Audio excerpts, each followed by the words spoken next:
Welcome to Marketing Mistakes and How to Avoid Them. I'm Stacey Jones, the founder of influencer marketing and branded content agency Hollywood Branded. This podcast provides brand marketers a learning platform for top experts to share their insights and knowledge on topics which make a direct impact on your business today. While it is impossible to be well versed on every topic and strategy that can improve bottom line results, my goal is to help you avoid making costly mistakes of time, energy, or money, whether you are doing a DIY approach or hiring an expert to help. Let's begin today's discussion. Welcome to Marketing Mistakes and How to Avoid Them. Here's your host, Stacey Jones. I'm so happy to be here with you all today and want to give a very warm welcome to Shauna Armitage of Making Moxie, an online publication and community for female entrepreneurs. As a vocal advocate for women in business, Shauna is on a mission to redefine what it looks like to be a working woman, which has led to her founding Making Moxie. She also actively practices as growth consultant for startups and small businesses, working closely with brand leaders to strategize for impact while guiding them on execution and accountability. As well, she's a part-time CMO for brands looking to scale. Today, we're going to talk about the difference between talking to someone and talking at them, which is a huge mistake she believes most marketers make. We'll learn what's worked from Shauna's experience, what maybe could be avoided, and where people are missing the mark. Shauna, welcome. Thanks. I'm so happy to be here. Well, I am delighted to have you here because I will say that talking to someone versus talking at them is something I have certainly experienced in my own career, hopefully not doing it so much as having been on the receiving end of it. So I'm looking forward to chatting through why this happens so often and how people can actually avoid this and be better communicators. Could you start off and tell us a little bit more about your background and what got you to where you're doing what you do today? Sure. I originally went to school to be a teacher and then got totally scared of the teacher tests and went back to school to be a writer instead. They didn't require so many tests to get a job. But when I graduated in 2011 with my second degree, the job market was really down. And I couldn't score even an interview, much less a job, to save my life. So I started freelancing. And that led me to actually get a director of content position with a digital marketing agency. And it was at that point where I realized all the stuff that I'm doing is actually marketing. I don't think I had ever realized it before that there was a word for it. And that's how I really got into marketing. And, after years of working with brands that way, there was a lot of things about the digital agency model that I didn't love. So I really wanted to find a way that I could support brands in a way that felt in line with my values and integrity with what I wanted to accomplish. That makes sense. So when did you end up founding Making Moxie? In the summer of 2017. Okay, and this is a community for female entrepreneurs. What led you to do that? I felt at that point in time that my experience as a female entrepreneur was a vastly different experience than what it might be like for a man who is an entrepreneur. We were talking about it a little bit before we started recording, but I'm a mom. So I've got little kids at home, and depending on my husband's work schedule, a lot of these networking events and things where professionals are meeting other professionals and possibly doing business with each other, a lot of them are cocktail hours. It's bedtime in my house. So it doesn't really happen for me. I found that I had a hard time with sales. I didn't feel very confident in pitching myself, which I did not see that to be the case for my male counterparts. So I just felt that the experience of female entrepreneurship was a different experience, and it was something that we needed to talk about. That's awesome. There's definitely a need and a place for that. I know when I started my company back in 2007 for Hollywood Branded, it was a very stark landscape. There was not a lot of females banded together to do support systems by any means. And there's only a few things out there now that even offer those types of solutions. So that's fantastic that you have that. Thank you. So today you wanted to talk about all things in pretty much mismatched communications when you're talking to talking at someone versus talking to someone. Can we go into a little bit more detail on that and what has gotten you to be this massive advocate on cleaning up your conversations? Absolutely. So I think that two things have really contributed to this. So first of all, when we are branding ourselves, branding isn't just visual, it's about the tone of your brand. It's about your mission and how you communicate with people. So when you are talking to people, when you're trying to figure out what your messaging is, you're encouraged to figure out your why. Why is it that you're doing this? What do you want to give to people? And we're almost encouraged to concentrate on ourselves instead of the people that we're serving when we're trying to figure out the why and the mission statement. And that gets us into the place of talking at people instead of talking with them, first of all. So the second thing is that everything these days is so automated, and it's a trap that I've fallen into myself. So in order to make things easier on ourselves, we're automating everything from our emails to our social media posts. And that really gets us into a place of talking at people instead of talking with them because we're putting everything on autopilot. So we're not having conversations anymore. It's true. Everything's kind of just a wall coming at you all the time from all of these different sources, including all of the lovely robo callers that we all get on our phones now. It's constant influx of people coming at you. Okay, so how do you change that? What's the first step? I mean, we're using automation in order to streamline our lives, but your suggestion is to step back and not automate as much. So how do you go about that and still keep things going? So in terms of automation, I think that we've kind of got this expectation that we need to have more. When I was starting on social media, I had a mentor that told me that he grew his account on Instagram by posting 6 to 8 times a day.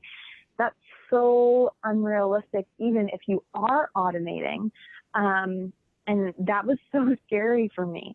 So I think a less is more approach is really effective, where you don't need to be posting. You don't have to come up with new content constantly.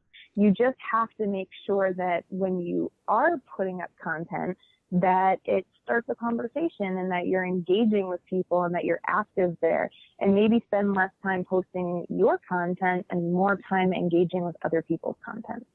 Okay. And so more so going on to your Instagram, your LinkedIn, your Facebook, your Twitter feeds, and actually having conversations and leaving comments versus just posting and waiting for people to respond to you. Yeah, social media isn't a billboard. It's a place to be social. So too many people are focusing on just getting all of this content up like it's a billboard and people are supposed to react to your content, and that's always the hope. Instead, they should be focusing on the people that they're serving instead of being content machines. Okay. So what else can people do in order to better improve talking with people versus at them? Well, they need to do their market research, and that comes back to the first thing that I talked about, where we're encouraged to talk about our why. What's more important than our why is our client's why or our customer's why. So a lot of times people produce content or services or even products that they think other people need. It seems like a great idea to them, but they're not actually talking to the people that they want to serve. And it could be a much different experience when they actually take a step back and ask them questions about what they value and if it's something that they would actually use. Very, very simple questions about the product or service or the messaging that you're using really makes it so that you can adjust that messaging. So it's more like a conversation with your customer instead of you just explaining to them your why all the time.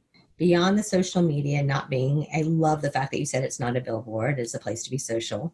And then beyond market research to determine, the customer's why, what else can people do?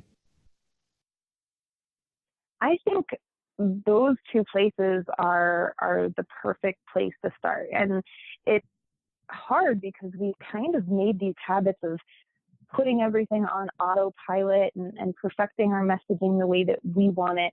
It's actually going to take a little bit of retraining to step back and start asking people questions instead of pushing our content at them.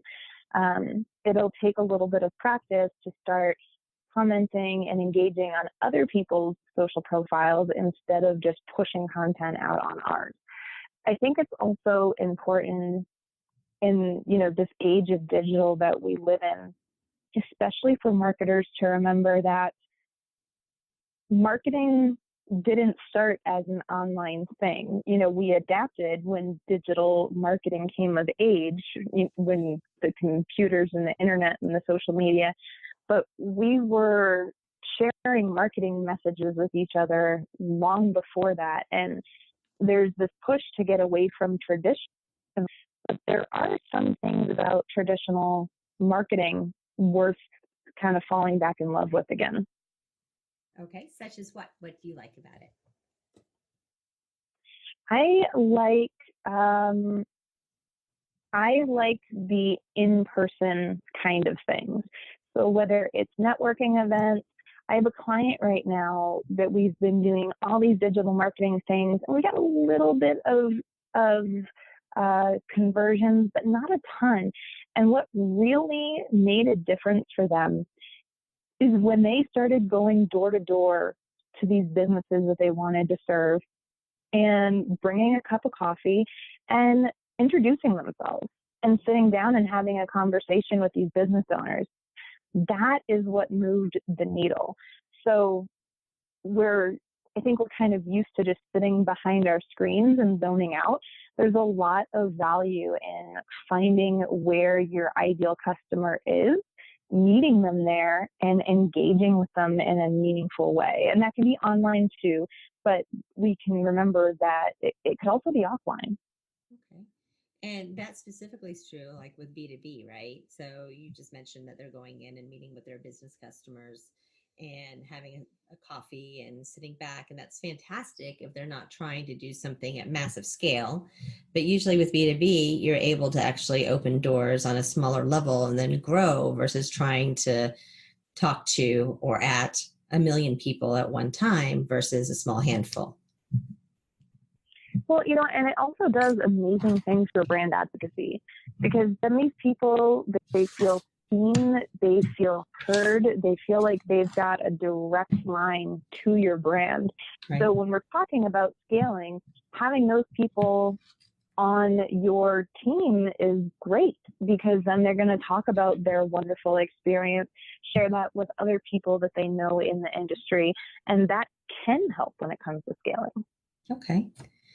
And so with targeting and getting off of social and getting back out there and networking, how much of your marketing efforts do you think should be more so offline versus online?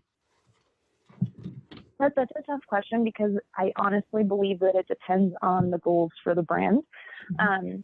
And that's a big marketing mistake that brands make. Like, there's just this one size fits all marketing plan. You spend this much time on social and this much time blogging and this much time on PR and outreach. But I work with some companies that we don't do any PR at all, and we generate a ton of leads through Facebook ads campaigns.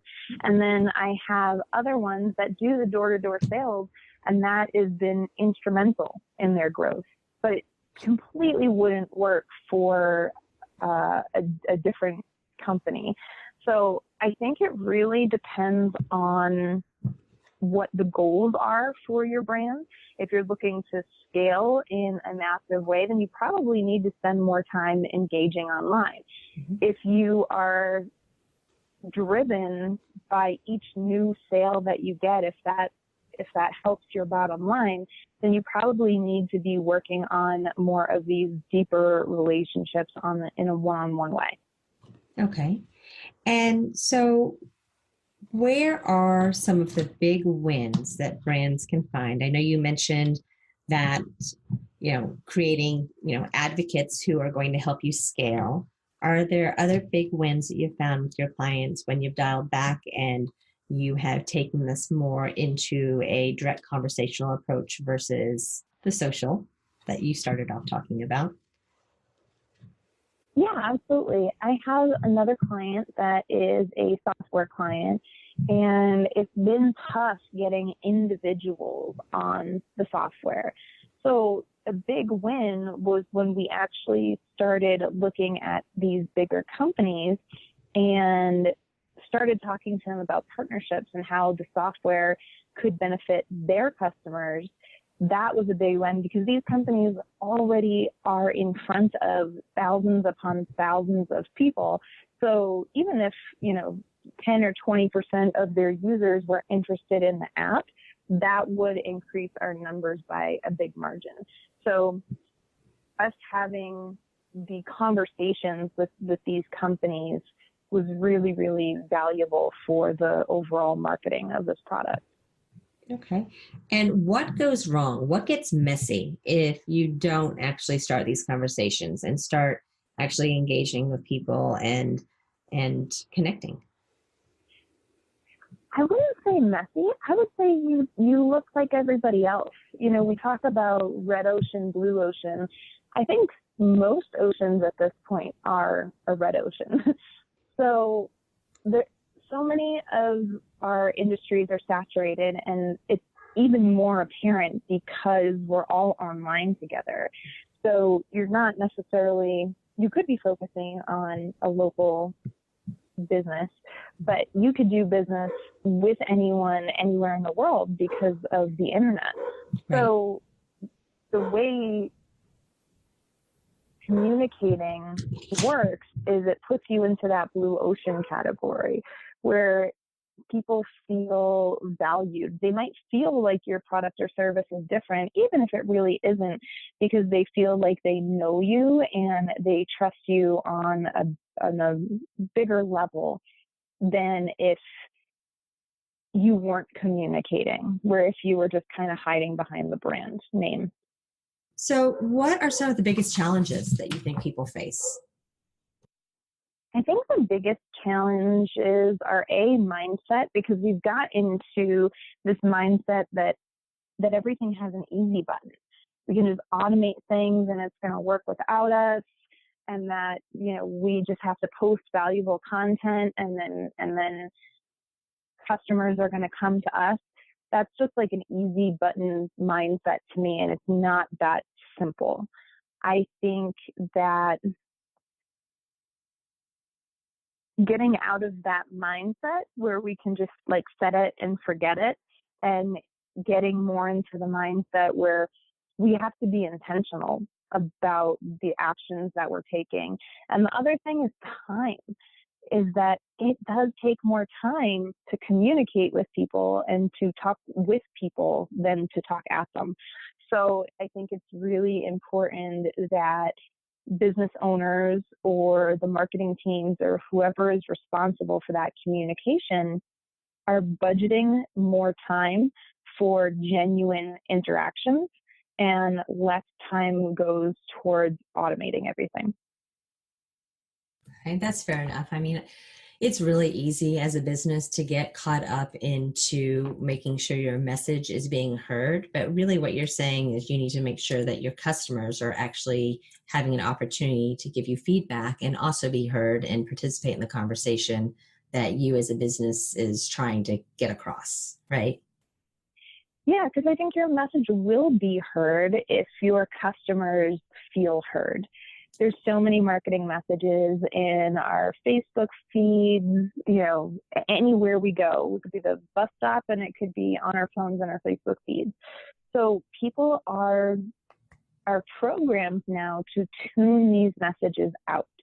So if they feel like you're having a conversation with them and not trying to blast them with a message, they're much more likely to notice. Okay. So what are other great ways to start conversations? I mean, if you don't, obviously there's network events and you can go and chat on that. But, besides going door to door and knocking on people's doors, how do you suggest your clients start these conversations? I think when it comes to social media, you want to find other people who are doing something similar or serving the same audience that you serve and start to become a part of the conversation. Okay. And how's the best way to go about doing that? Besides throwing yourself in and just chatting, or is that the best way? I think throwing yourself in and chatting is really great. I've also heard a lot of Instagram influencers say that DMs are the best way to get in touch. Chatting in the captions and having conversations is great, but if you have something in common and you can create a genuine relationship, that one-on-one is really, really valuable. And you can do that with your customers as well. Okay. And there's really pretty much every social platform you can do that with, where you're knocking on that individual and just reaching out and tapping them and seeing if they want to engage. Absolutely. Okay. And I know that when we're working with social influencers and we're trying to get them to do a brand partnership, we're not going to just, post underneath something they've already posted. We are going to take it offline and have that conversation as a DM. And it is something that we see enormous results in people giving feedback with, because I think, you're certainly, if you hit a certain celebrity status level out there in life, not that most of us are at that celebrity status level, you're not having your social media DMs just filling up, where it's almost less than even your emails. It's something where you can stay on top of it. Something comes in and it is something really easy to connect with, communicate with, and respond to. Yeah, and if you engage with their content on a semi-regular basis, they're probably going to be much more likely to open the DM. Yeah. I heard an influencer say the other day that from leaving reviews on her podcast or commenting on her Instagram or being in her Facebook group, she recognizes names. She knows the people around her that are active with her content. And those are the people who she kind of, even though she may have never spoken with those people or met with those people in real life, she feels like those people are her tribe because they engage and they care about what she writes. So when you're on the other side and you're trying to connect with an influencer, just engaging with their content will probably be the best way that you can get their attention, so that when you drop a DM, they'll already recognize your name from their notifications. Okay. And so we're talking influencers now. What about potential customers? Would you do the same approach? Well, I definitely wouldn't write on their Facebook wall or on their Instagram wall. That might be a little creepy, but I have actually DM'd people to join certain challenges that I was running, and it was really effective. They really appreciated the personalized message and was like, hey, this would be a great week-long challenge that I could do. I'm in. So having that interaction definitely has helped me with potential customers and conversions. Okay, so let's talk about challenges. I mean, that's something that's creative and unique and different to do as a business owner. So can you share a little bit more about that as a way of doing outreach and creating a message platform to communicate around? I like challenges because they're designed for the individual, but it's exactly that. It's a challenge. So it really encourages conversation. people want to share their win for the day, or they felt kind of blocked or confused by an assignment. So they're talking to other people in the group. So I think that's a great way to kind of bring people together and to start getting people to talk. And ultimately that will end up being valuable for you, but it's extra valuable kind of having the group mastermind thing going on. Okay. So challenges work for you best in a group setting, where you're on a LinkedIn group or a Facebook group or something along those lines.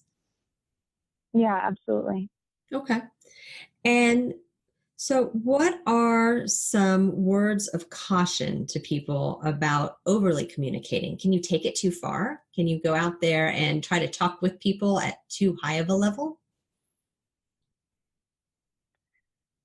I'm not sure if you can take it too far in that sense. I mean, it's always worth a shot trying to start a conversation with someone. I think the only time that people take it too far is when somebody's not responding to your messages, or, and like you're just continuing, like, are you interested in this? Can I talk to you about this? So that can become really spammy if you're pushing too hard. A follow-up is always appreciated. People get busy and sometimes they forget to connect, or they forget to go back and engage in the conversation. But I've definitely been approached by people who are clearly trying to sell me things, not trying to have a conversation. And they just kept pushing, can I ask why you're not interested in this? And that got really frustrating and felt like a drain on my time.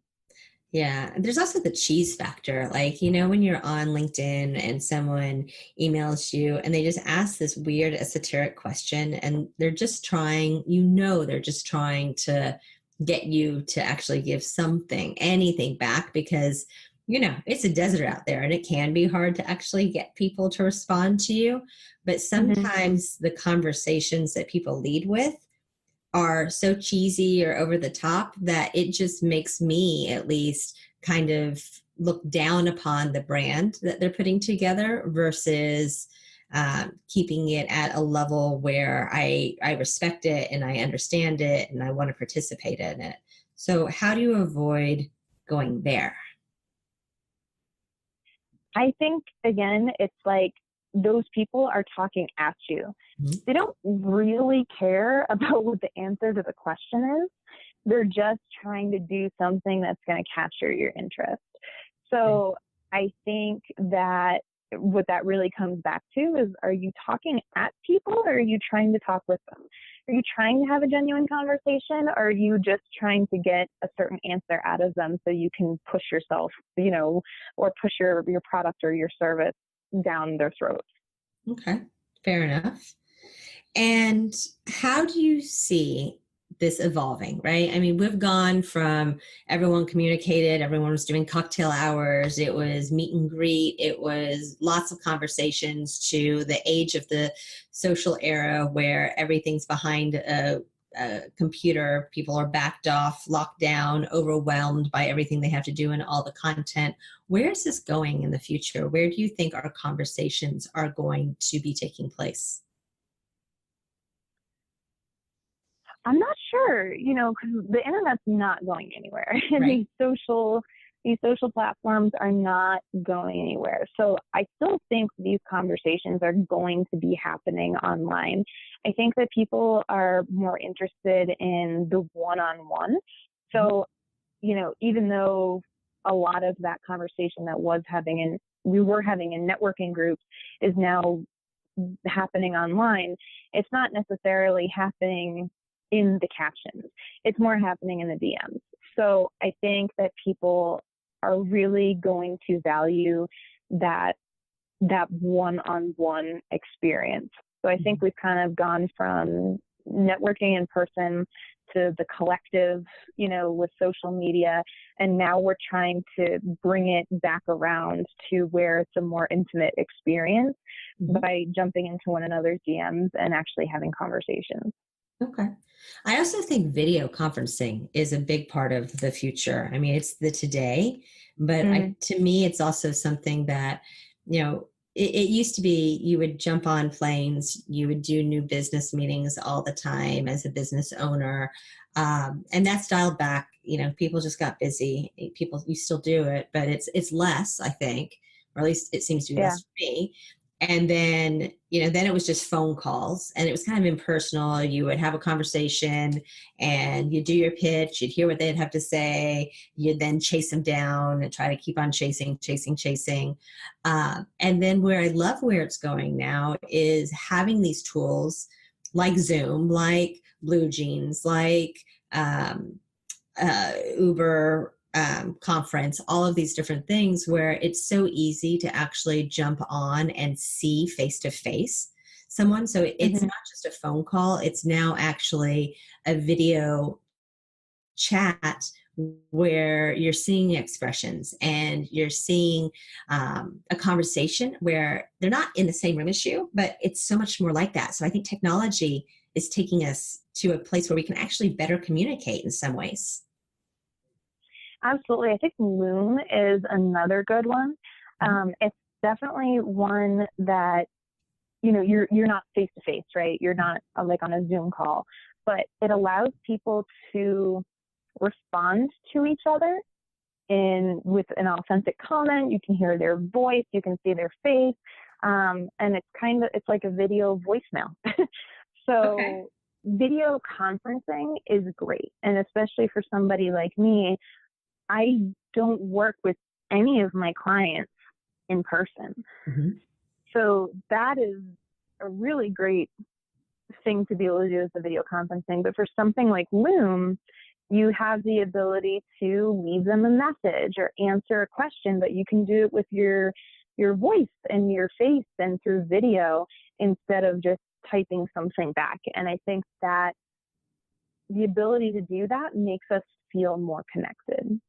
And this is Loom, Loom, and you can do Hmm. it as a as a Chrome extension, I think. It I'm just not embeds. sure if I'll have to look that up. I'm not sure if it's Chrome extension, but it gives you a little link that you can send to Yeah. someone, and then it's like their own special link that they can open and see what you recorded for them.